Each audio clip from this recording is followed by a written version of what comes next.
dans l'église Saint-Germain-des-Prés. Au cœur de Paris. Sous les voûtes gothiques illuminées par la lumière filtrée des vitraux.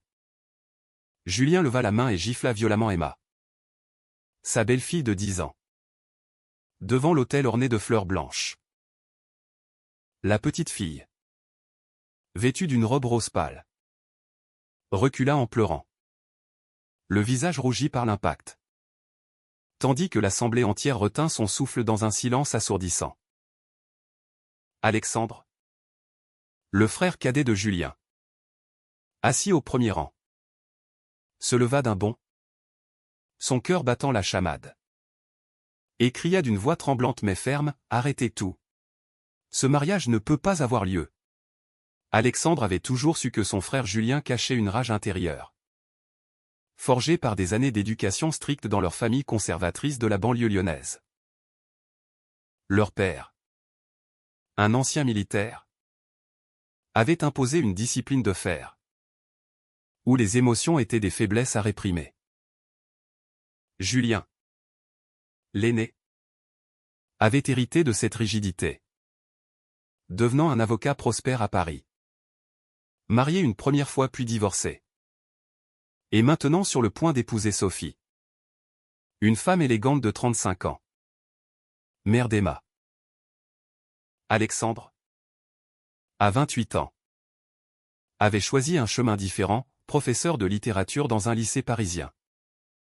Il vivait sa vie avec une sensibilité qu'il avait appris à protéger. Mais ce qu'il protégeait le plus, c'était son secret, sa relation avec Mathieu. Un médecin de 32 ans qu'il avait rencontré 2 ans plus tôt lors d'une conférence sur la santé mentale. Ce jour-là, à l'église, tout avait basculé. La répétition de la cérémonie avait semblé parfaite, Emma, excitée, portait les alliances avec un sourire timide.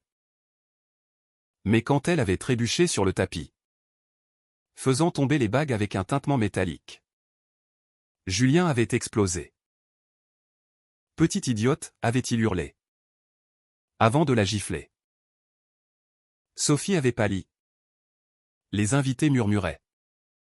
Et Alexandre, voyant le regard terrifié d'Emma, avait senti une vague de souvenirs l'envahir, les corrections paternelles, les cris, la peur constante. Il ne pouvait pas laisser cela se produire. En arrêtant le mariage, il savait qu'il risquait tout, la colère de sa famille, l'exposition de ses propres secrets, et peut-être la perte de Mathieu, qu'il avait averti des dangers d'une confrontation publique. Mathieu était assis à ses côtés, discret comme toujours. Leur relation avait commencé en douceur, lors d'une soirée pluvieuse à Montmartre. Alexandre, épuisé par une journée de cours, avait trouvé refuge dans un café où Mathieu lisait un livre sur la psychologie. Une conversation anodine sur Baudelaire avait mené à des échanges plus profonds, révélant leur solitude partagée. Mathieu, issu d'une famille libérale de Bordeaux, avait assumé son homosexualité dès l'adolescence. Mais Alexandre, marqué par l'intolérance de son entourage, gardait tout caché. Pourquoi ne pas leur dire, avait souvent demandé Mathieu. Avec patience. Parce que Julien me protégerait peut-être. Mais mon père il me renierait. Alexandre vivait dans la peur constante de la révélation. Une peur qui le rongeait de l'intérieur, l'empêchant de pleinement s'engager. Après l'incident, l'église s'était transformée en chaos. Sophie avait pris Emma dans ses bras, larmes aux yeux, tandis que Julien, rouge de fureur, se tournait vers Alexandre. « Qu'est-ce que tu fais, Alex ? C'est mon mariage. » avait-il rugi. Alexandre, tremblant, avait répondu, « Tu l'as giflé. » Julien, devant tout le monde. Comment peux-tu épouser quelqu'un en traitant sa fille comme ça? Les invités, des amis de la haute société parisienne, murmuraient des jugements. Leur père, assis au fond, fronçait les sourcils, son visage ridé trahissant une désapprobation muette. Alexandre sentit le poids des regards, sachant que cette intervention marquerait un point de non-retour. Mathieu posa une main discrète sur son bras. Un geste de soutien invisible aux autres. Le soir même, chez eux dans un appartement modeste du Marais, Alexandre et Mathieu se disputèrent pour la première fois avec intensité. « Tu as été courageux, mais imprudent, » murmura Mathieu, versant un verre de vin. « Et si Julien avait réagi violemment? Et ton père ?» Alexandre arpenta la pièce, les nerfs à vif. Je ne pouvais pas rester assis. Emma, elle me rappelait moi. Petit. Quand père nous frappait pour des riens. Julien reproduit le même cycle. Mathieu hocha la tête, mais son regard trahissait l'inquiétude. Leur relation, jusqu'alors un havre de paix, était maintenant menacée par les retombées familiales. Alexandre se demanda si son acte impulsif valait la peine. Si défendre une enfant valait de risquer son propre équilibre précaire. Les jours suivants furent un tourbillon de confrontations. Julien appela Alexandre, la voix chargée de reproches. « Tu as ruiné ma vie. Petit frère.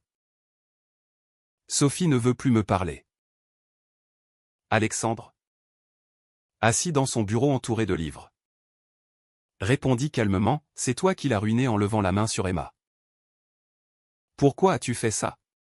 Julien hésita. Puis avoua, « Le stress, le travail. Les attentes de père. Je n'en peux plus. » Pour la première fois, Alexandre entrevit la vulnérabilité de son frère, caché derrière une façade de succès. Mais cela ne changeait rien à la douleur infligée. Sophie, de son côté, contacta Alexandre en secret, le remerciant d'avoir agi. « J'aurais dû le voir venir, » confia-t-elle. Mais l'amour rend aveugle. Alexandre se sentit tiraillé, loyauté envers son frère ou justice pour une innocente? Mathieu, observant tout cela, pressa Alexandre de révéler leur relation. « C'est le moment, Alex. Si tu veux changer les choses, commence par toi. » Mais Alexandre résistait, hanté par les souvenirs d'un oncle renié pour son orientation sexuelle. La société française, malgré ses avancées, gardait des poches de conservatisme, surtout dans les cercles familiaux. Alexandre pesait le coup, perdre sa famille pour gagner sa liberté? Les nuits étaient agitées, remplies de doutes. Un soir, en marchant le long de la Seine, il confia à Mathieu, « Je t'aime. Mais je ne sais pas si je suis prêt à payer ce prix. » Mathieu serra sa main, « L'amour vrai exige des sacrifices. » Alexandre savait qu'il approchait d'un carrefour décisif, où chaque choix mènerait à des pertes irréversibles. Les semaines qui suivirent l'incident à l'église furent marquées par une tension palpable dans la famille. Leur père, Henri, un homme de 70 ans aux principes rigides, convoqua Alexandre et Julien à Lyon pour une « discussion familiale ». Le voyage en TGV fut silencieux. Alexandre fixant le paysage défilé, son esprit tourmenté par les implications. Mathieu l'avait accompagné jusqu'à la gare, murmurant « Sois fort. » Mais vrai. À Lyon, dans la maison familiale aux murs chargés de photos d'un passé glorieux, Henri les accueillit avec un regard sévère. « Qu'avez-vous fait de notre nom, tonna-t-il. Julien, tête baissée, murmura des excuses. Mais Alexandre, sentant la colère monter, intervint, « Père, c'est Julien qui a giflé une enfant. Pas moi. Henri balaya l'argument d'un geste. Une correction. Rien de plus. Dans mon temps. C'était normal. Alexandre sentit son estomac se nouer. Comment expliquer à cet homme que les temps avaient changé? Que la violence n'était pas une éducation? Julien, profitant de l'occasion, se tourna vers Alexandre. Et toi? Toujours le héros. Mais qui es-tu vraiment? Alex? La question plana. Lourde de sous-entendus. Alexandre savait que Julien suspectait quelque chose depuis des mois ou des appels tardifs. Des absences inexpliquées. La peur le paralysa. Mais il répondit, « Je suis quelqu'un qui refuse la violence. » Henri grogna, « La faiblesse? Tu veux dire? » De retour à Paris, Alexandre confia ses tourments à Mathieu lors d'un dîner intime dans leur appartement. « Mon père ne changera jamais. Et Julien il me hait maintenant. » Mathieu, avec sa sagesse de médecin, posa sa fourchette. La haine masque souvent la peur. Peut-être que Julien envie ton courage. Leur conversation dévia sur leur propre relation. Mathieu voulait officialiser les choses, inviter des amis. Peut-être même la famille. Nous vivons dans l'ombre. Alex. C'est usant.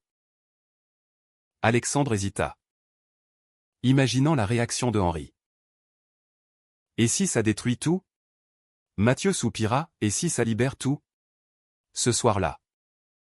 Pour la première fois. Alexandre envisagea sérieusement de sortir du placard. Mais le prix semblait exorbitant. Bientôt. Les rumeurs se propagèrent dans leur cercle social. Des amis communs murmuraient sur l'annulation du mariage, blâmant Alexandre pour son intervention. Sophie, cependant, prit contact à nouveau. Révélant des détails troublants, Julien avait déjà eu des accès de colère auparavant. Mais elle les avait ignorés par amour. « Tu m'as ouvert les yeux », dit-elle lors d'un café à Saint-Michel. Emma, présente, serra la main d'Alexandre avec gratitude. « Merci, oncle Alex. » Ce moment touchant renforça sa résolution, mais compliqua ses sentiments envers Julien.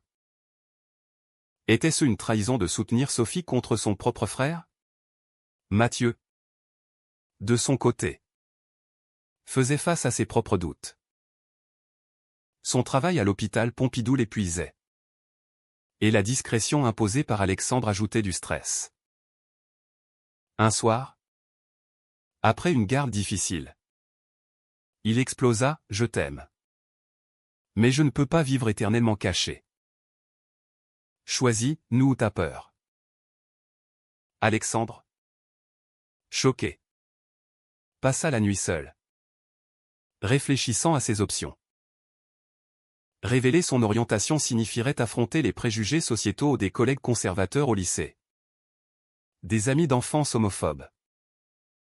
Mais taire la vérité risquait de perdre Mathieu, l'homme qui lui avait apporté la paix. Le dilemme moral le rongeait, loyauté familiale contre authenticité personnelle.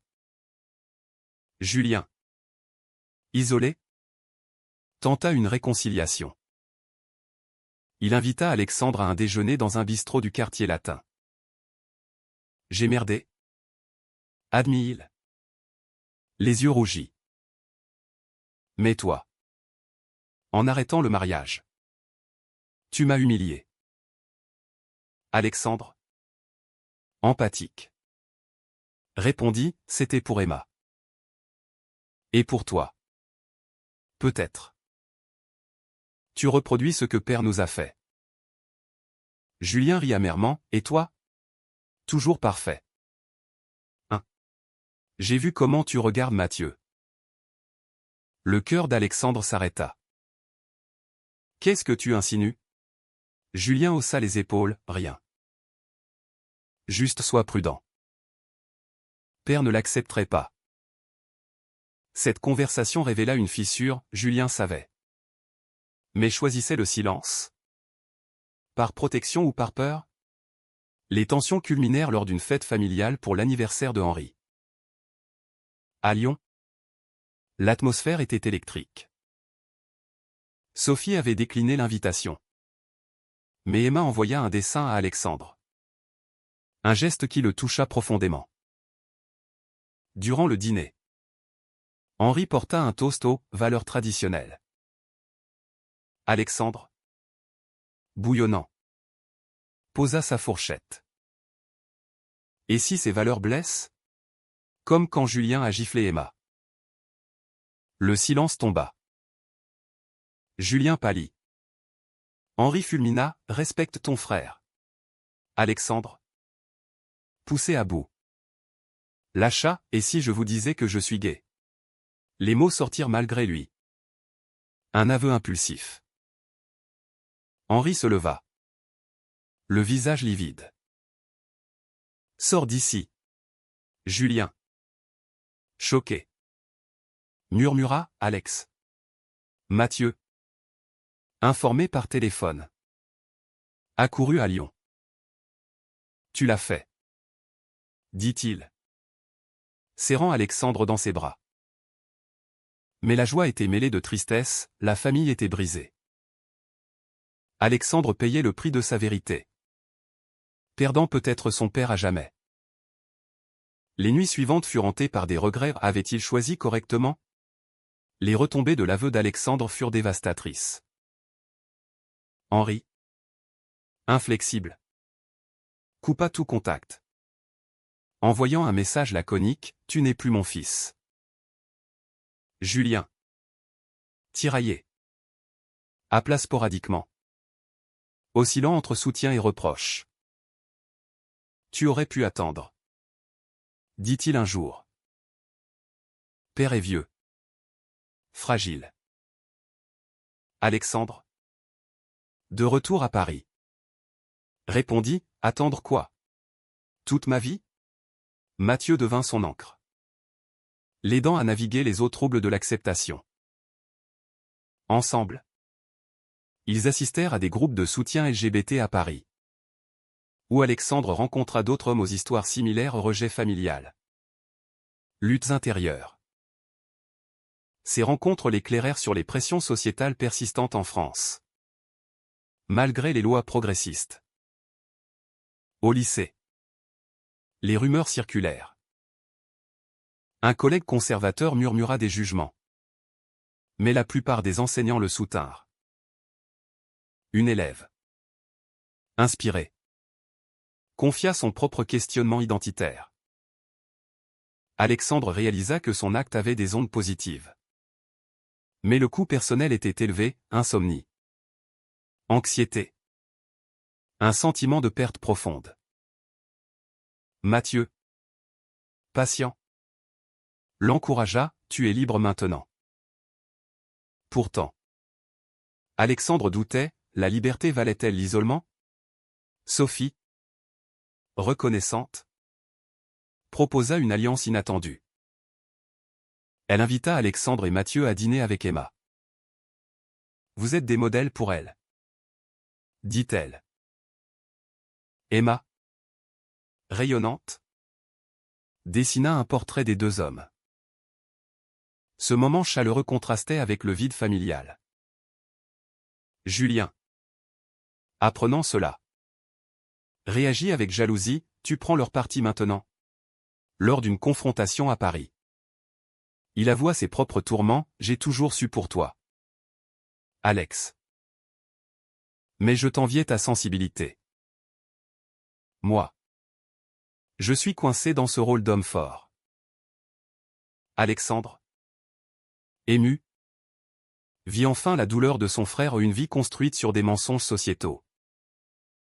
Mathieu, sentant Alexandre s'éloigner dans ses réflexions, organisa une escapade à la Côte d'Azur. Sous le soleil méditerranéen, ils parlèrent ouvertement. « Je crains que tu regrettes, » confia Mathieu. Alexandre secoua la tête, non. Mais le prix est lourd. Leur relation se renforça. Mais Alexandre luttait contre la culpabilité ou avait-il trahi Julien en soutenant Sophie?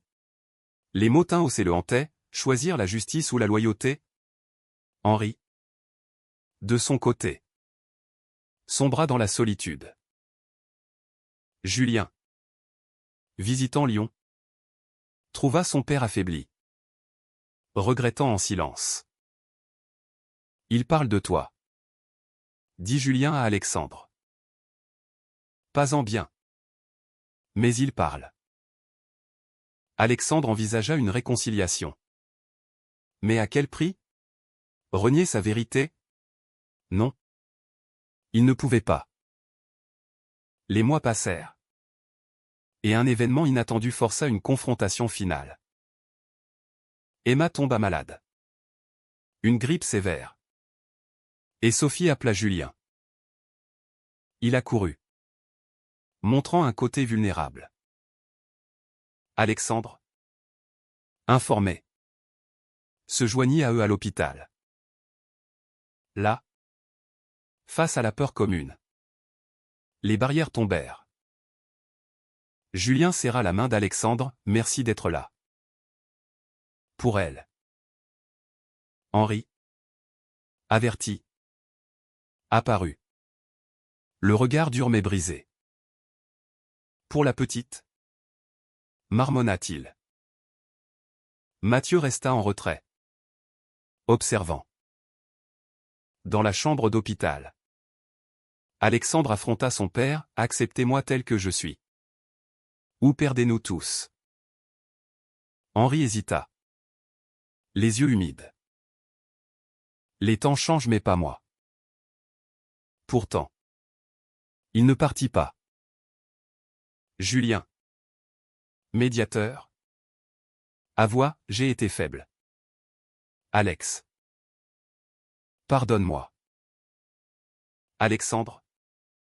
Larmes aux yeux. Répondit, nous l'avons tous été. La guérison d'Emma marqua un tournant fragile. La famille. Bien que fracturée. Commença à recoller les morceaux. Henri. Stuborne. N'accepta pas pleinement. Mais toléra des visites sporadiques. Julien. Transformé par l'expérience. Entreprit une thérapie pour gérer sa colère. Tu m'as sauvé. Petit frère. Confia-t-il un jour. Alexandre. Soulagé. Vit son intervention comme un catalyseur positif. Mais les cicatrices restaient. Avec Mathieu. Leur relation fleurit ouvertement. Ils assistèrent à des événements LGBT. Défiant les regards. Pourtant. Alexandre luttait encore avec les échos des préjugés un collègue distant. Un ami perdu. La société française. Progressiste en surface. Cachait des biais profonds. Alexandre écrivit un journal intime. Explorant ses conflits intérieurs. Questionnant ses choix. Un an après l'incident. Lors d'une réunion familiale à Paris. Les tensions ressurgirent. Henri. Face à Mathieu. Grogna, ce n'est pas naturel. Alexandre. Ferme. Répondit, l'amour l'est. Julien soutint son frère. Marquant un changement. Sophie et Emma. Intégrés. Apportèrent de la joie. Mais Alexandre savait que la paix était précaire. Réfléchissant sur le parcours. Alexandre réalisa le prix payé, perte d'innocence. Relation brisée. Mais gain en authenticité. Mathieu. Son pilier. Murmura, nous l'avons fait ensemble. Et si? Finalement. Le vrai courage résidait dans les choix qui blessent pour guérir? Était-ce juste de tout risquer pour une vérité personnelle? Ou la loyauté familiale prime-t-elle toujours?